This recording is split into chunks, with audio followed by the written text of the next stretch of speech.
ഇന്നത്തെ കാലത്ത് എല്ലാ സാധനങ്ങളും നമുക്ക് ഓൺലൈനിൽ വാങ്ങിക്കാൻ കിട്ടുമെങ്കിലും നേരിട്ട് കടയിൽ പോയി വിലയൊക്കെ നോക്കിയെടുക്കുന്നതാണ് എനിക്ക് തൃപ്തി തരുന്നത് കേട്ടോ. നിങ്ങൾക്ക് എങ്ങനെയാണ്, ഓൺലൈനാണോ ഓഫ്ലൈൻ ഷോപ്പിംഗ് ആണോ ഇഷ്ടം എന്നുള്ളത് കമൻറ്റ് ഇടാൻ മറക്കല്ലേ.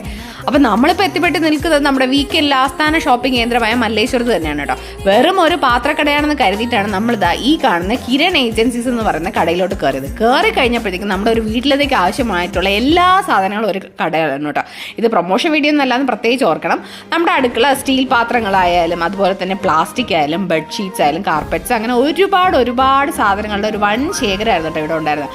വെറും ഒരു ചെറിയ പാത്രം വാങ്ങിക്കാൻ പോയി ഞങ്ങൾ 12,000 രൂപയുടെ സാധനം വാങ്ങിയിട്ടാണ് ഇവിടെ നിന്ന് ഇറങ്ങിയതെന്ന് പറഞ്ഞു കഴിഞ്ഞാൽ മനസ്സിലാവുമല്ലോ നമ്മുടെ എന്തൊക്കെ സാധനങ്ങളായിരിക്കും ഇതിനകത്തുള്ളതെന്ന്. നമുക്ക് ആവശ്യമുള്ളത് ഇന്നത്തെ സമയത്താണ് വളരെ ഇൻട്രസ്റ്റിംഗ് ആയിട്ട് രസകരമായിട്ട് തോന്നിയത് ഈ ഒരു ബോർഡ് അവിടെ കാണുന്നത്.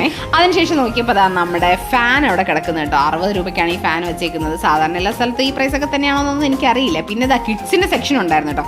അത് നമ്മുടെ തൊട്ടിൽ, അതുപോലെ പിള്ളേർക്കുള്ള ടോയ്സ്, നല്ല ജുവലറി ബോക്സുകൾ ഉണ്ടായിരുന്നു കേട്ടോ. 160 രൂപ മുതൽ സ്റ്റാർട്ടിംഗ് ആയിരുന്നു കേട്ടോ പ്രൈസ്. ഇതാ 300 രൂപയ്ക്ക്, 400 രൂപയ്ക്ക്, അതുപോലെ 1400 രൂപയ്ക്കൊക്കെ ഉള്ള പ്രൈസിനുള്ളതുണ്ടായിരുന്നേ. ഞങ്ങൾ കഴിഞ്ഞ പ്രാവശ്യം മൈസൂർ സൂവിൽ പോയ സമയത്ത് അതിൻ്റെ ഫ്രണ്ടിൽ കണ്ടിട്ട് നമ്മൾ വാങ്ങിയിട്ടുണ്ടായിരുന്നു കേട്ടോ. അത് കുറച്ച് കോസ്റ്റ്ലി ആയിട്ടാണ് നമ്മൾ അന്ന് വാങ്ങിയിട്ടുണ്ടായിരുന്നത്.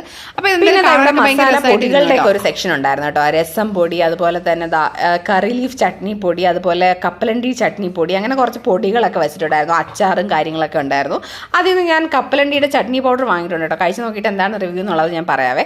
പിന്നെ ഞങ്ങൾ താഴെ വന്ന സമയത്ത് ഈ ഒരു സെക്ഷനിൽ നിറയെ വിളക്കുകൾ, വെള്ളിയുടെയും അതുപോലെ തന്നെ വെങ്കലത്തിൻ്റെ സംഭവങ്ങളാണ് കേട്ടോ. വിളക്കുകൾ ഭയങ്കര നല്ല ഐശ്വര്യമുള്ള കുറച്ച് വിളക്ക്. നമ്മൾ ചില വിളക്കുകൾ കാണുമ്പോൾ നമുക്ക് അങ്ങനെ തോന്നാറുണ്ടല്ലോ, നല്ലൊരു ഫിനിഷിങ് കാര്യങ്ങളൊക്കെ ഉള്ള സംഭവങ്ങൾ. അപ്പോൾ അതുപോലെ ഒരുപാട് പല സൈസിലുള്ള വിളക്കുകളുണ്ടായിരുന്നു. വിലയൊന്നും ഞാൻ അഫോർഡബിൾ ആണെന്ന് പറയില്ല, പക്ഷേ റീസണബിൾ എന്ന വേർഡ് നമുക്ക് കറക്റ്റായിട്ട് യൂസ് ചെയ്യാം. അതുപോലെ തന്നെ ലോഹത്തിൻ്റെ ഗണപതിയുടെയും കൃഷ്ണൻ്റെയും ഒരുപാട് വിഗ്രഹങ്ങളുണ്ട് കേട്ടോ. 12,000 രൂപയ്ക്കൊക്കെ ഇത് എനിക്ക് തോന്നുന്നു നല്ല റീസണബിൾ ആയിട്ടുള്ള റേറ്റ് ആണ്. കാരണം എക്സിബിഷനിലൊക്കെ പോകുന്ന സമയത്തിന് നല്ല